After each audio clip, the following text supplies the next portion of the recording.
નમસ્કાર, હું છું આશિષ દરજી. તમે જોઈ રહ્યા છો એસએમએ ન્યૂઝ. જોઈએ આજના સમાચાર. મહેસાણામાંથી 17 વર્ષીય સગીરા એકાએક ગુમ થતાં પરિવારે પોલીસ ફરિયાદ નોંધાવી. મહેસાણામાં આવેલા એક વિસ્તારમાં રહેતી 17 વર્ષીય સગીરા 2 દિવસ અગાઉ સવારે કોઈને કહ્યા વિના ક્યાંક ચાલી જતા પરિવારજનોએ શોધખોળ આદરી હતી. જોકે સગીરા ક્યાંય મળી ન આવતા તેના પિતાએ મહેસાણા શહેર એ ડિવિઝન પોલીસ સ્ટેશનમાં અપહરણ અંગેની ફરિયાદ નોંધાવી હતી. પાટણમાં રામનવમીના દિવસે 200 કિલોની અદ્ભુત પ્રતિમાના દર્શનથી રામ ભક્તો ભક્તિમય બન્યા. પહેલીવાર નીકળી 2 અલગ અલગ ભવ્ય શોભાયાત્રા. ભગવાન શ્રી રામ અયોધ્યામાં બિરાજમાન થયા પછીની પ્રથમવાર શ્રી રામનવમી શોભાયાત્રા પાટણ શહેર સહિત સમગ્ર ભારતમાં જય જય શ્રી રામના નારા સાથે નીકળતા વાતાવરણ રામમય બન્યું હતું. તો હિન્દુ સનાતન પ્રેમીઓએ રામનવમીના ઉત્સવમાં જોડાઈ આનંદ માન્યો હતો.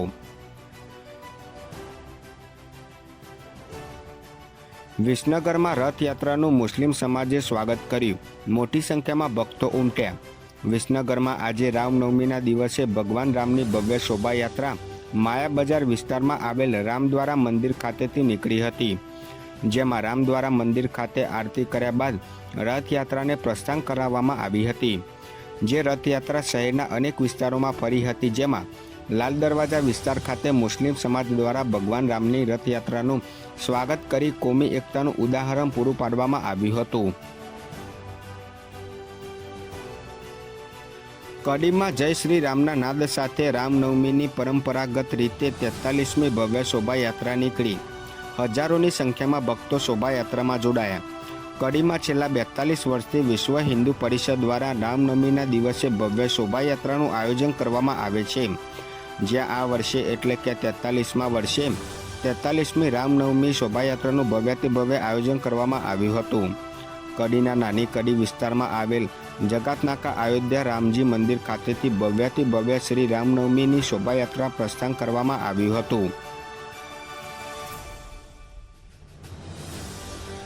રામોસના અંડરપાસનું બેરિયર્સ તોડીને આઈસર 250 ફૂટ ઢસડી ગયું. મહેસાણા શહેરમાં ઊંઝા હાઈવે પર સર્વિસ રોડથી રામોસના અંડરપાસમાં પ્રવેશ પહેલાં લગાવેલ હાઇટ લિમિટ બેરિયર સાથે મધરાતે ઓવરલોડ માલ ભરીને પૂર ઝડપે આવતું આઈસર અથડાયા બાદ આરસીસી બીમ સાથેનું બેરિયર 250 ફૂટ સુધી ઢસડી ગયું હતું. વધુ સમાચાર માટે જોતા રહો એસએમએ ન્યૂઝ.